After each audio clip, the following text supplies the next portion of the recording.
The new Mercedes GLS, the all-new generation.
The front somewhat keeps the old styling of the predecessor model, especially with those horizontal fins right there, but it looks even a little bit stronger and higher, more upright.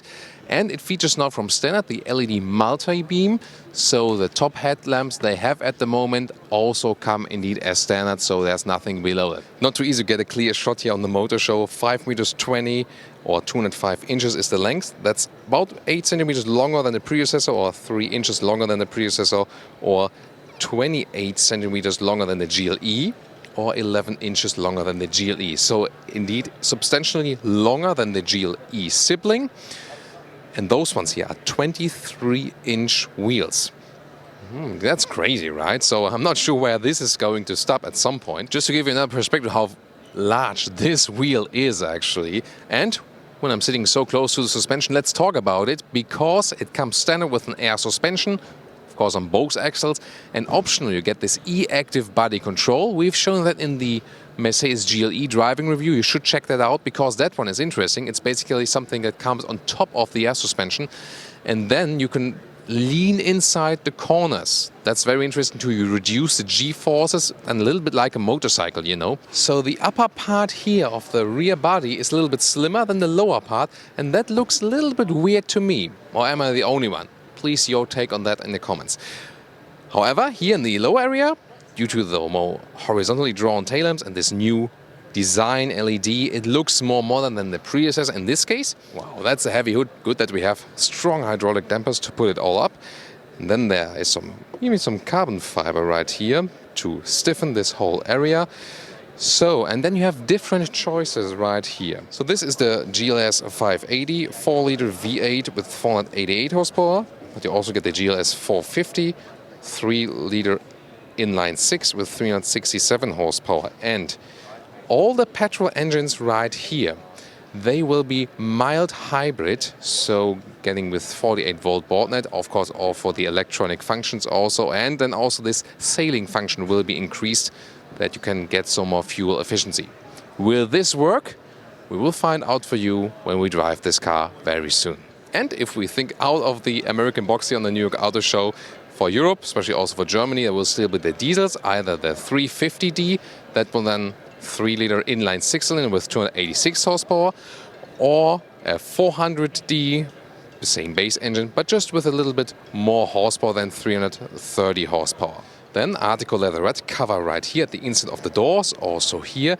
Then there's a matte wood inlet, different styles available. Together with the Burmester sound system, here in the bigger models, it delivers a very good sound quality. Also big door pockets right there. Then we see a styling that we have already seen with the new Mercedes GLE. The GLE and the GLS, same, well, you know, same base card, so to say, the GLS then with the longer version of the GLA. You can take it that way. Beautiful with the steering wheel. It also features a wood. We haven't seen for a long time now with the manufacturer. It's somehow classic, but somehow also classic in a way, you know, to be classic elegant. And now let's get inside, and I just have to praise again this wooden steering wheel. I know it's somehow old school, and you know, with some car features I'm a little bit old school too. With some I like, you know, modern stuff like the voice activation. That's pretty cool. The seat will control at the inside of the doors, therefore you have nothing right here. It's pretty handy when you're sitting inside and then you actually know what to do. And for example, I've already lengthened the lower seating surface here. So, a lot of money for this vehicle, but at least we have a lot of standard features. So this dual screen setup, 2x 12.3 inch, comes as standard equipment. Article leatherette cover here right there, also with soft touch. Then those vents are carried over from the GLE as well. And I love this matte wood styling right here.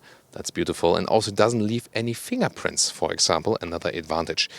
You have a clicking, a nice clicking sound here for the temperature, like this, and so you can also easily access that while driving.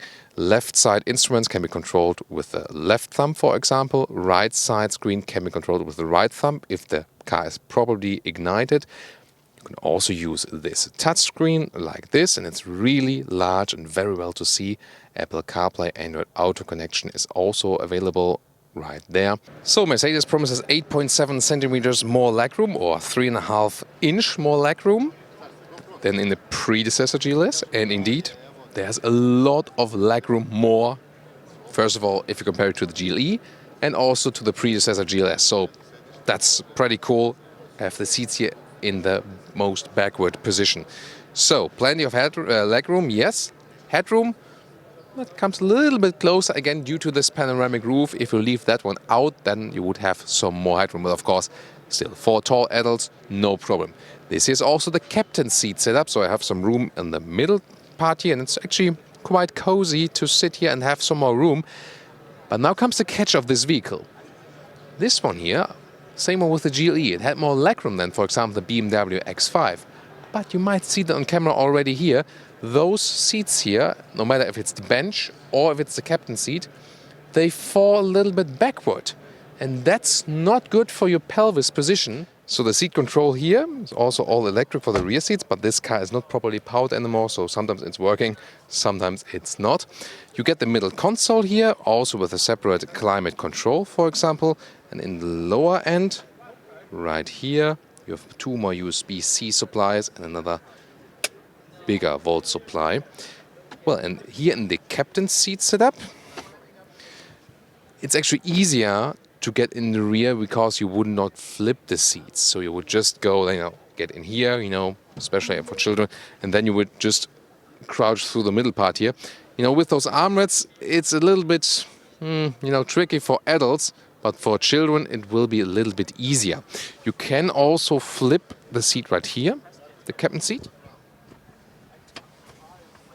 Like this, that might also help when getting in the rear. This one here is at the moment at the back part position. So when it's at the position in the rear, then you see it's really hard to get for me to the third seating row here. I cannot get it really up, so that doesn't make any sense. So it needs to be a little bit more forward or a little bit more upright. So you see, I could sit there. I could push it a little bit more forward, and then, so it does work with 6 adults in this case. Now, what about the trunk? 83 cubic feet or 2,400 liters would be the maximum setup if you get all clear. But let's take it step by step. This one here, there's a small cover right there for the last part when the third seating row is up, so more storage underneath. And then there are electric flipping systems for those seating rows, and you can also lower the air suspension if you like so. Let's see if that works here, because at the moment it's unsure also how the cars are powered or not. In this case, let's see,